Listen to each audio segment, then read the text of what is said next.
Hi everybody, welcome to, I already forgot what Vlogmas day this is supposed to be. I think it's day 5. If not, I'll put a little like wording somewhere. Oh gosh.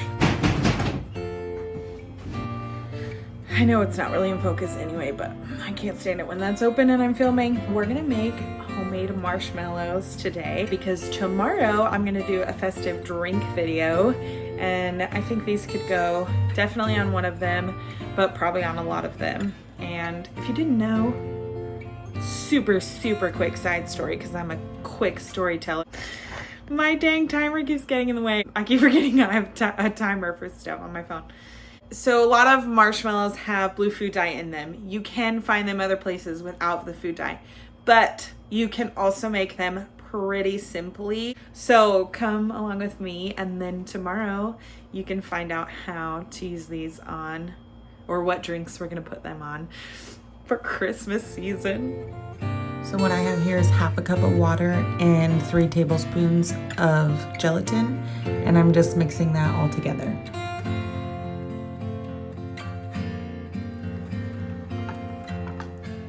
Let that bloom is what that's called. Basically, the gelatin is going to absorb all that water and get much stiffer than what you just saw me mixing. So then to this pot, we're going to add another half a cup of water and a cup of maple syrup and a 1/4 teaspoon salt.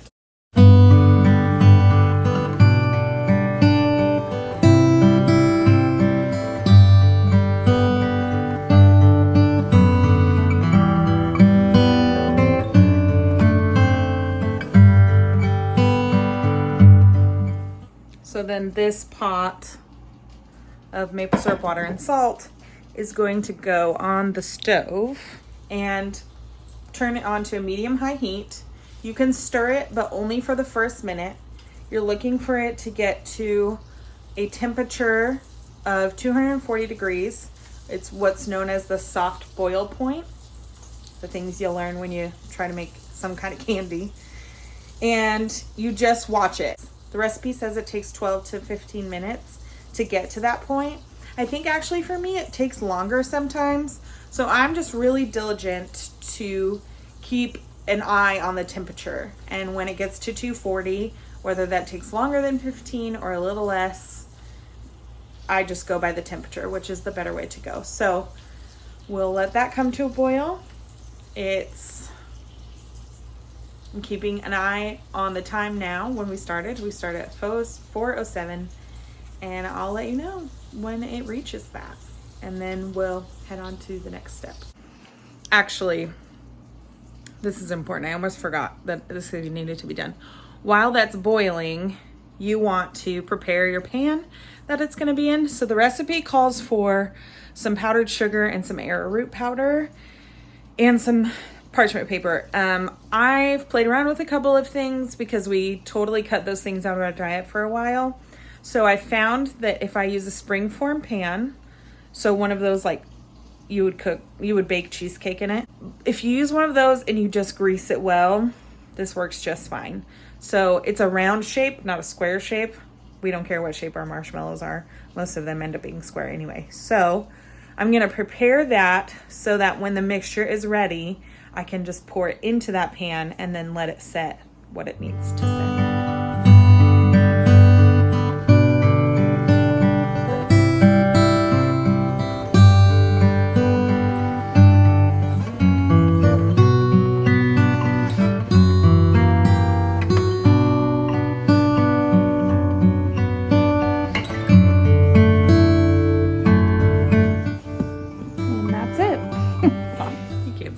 Down there, and that's ready to go when my mixture is ready to go.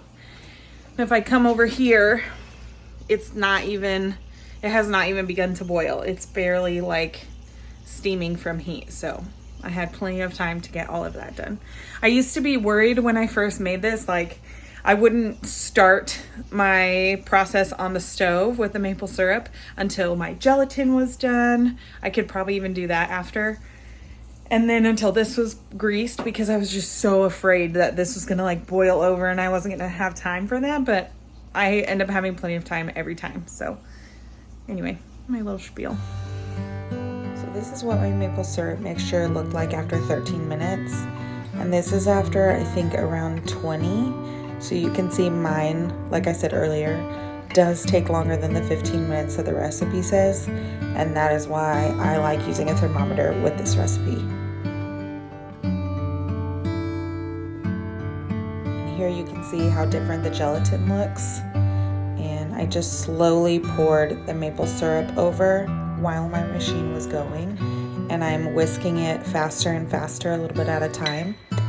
And I'm gonna whisk it for a total of 10-ish minutes, but really I'm looking for texture here. And when it's almost done, you add the vanilla and just stir it long enough for that to get fully incorporated, and then you're gonna pour it into your pan.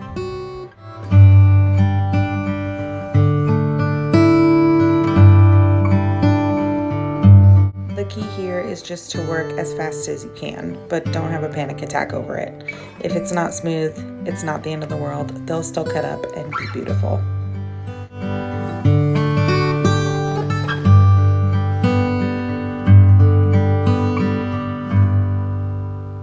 The best part of any dessert making.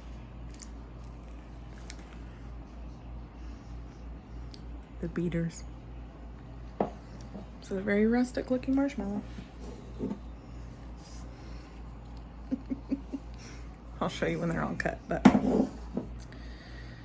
I want to say the recipe says this is for 6 hours, and I think I can usually cut it after 1 or 2, so I'll be sure and let you know how long I've waited this time. So I am cutting these after 4 hours, and that was plenty of time for them to set up fully. One little tip is to grease the knife. I just used butter and it worked beautifully.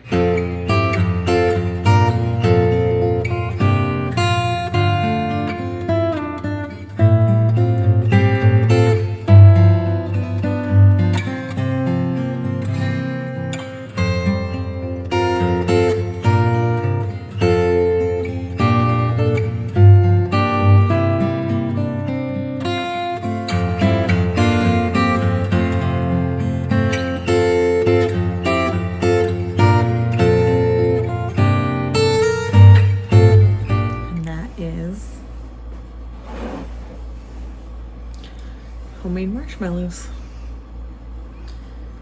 You can see they're really fluffy, bouncy. Very good. It doesn't quite fit in here,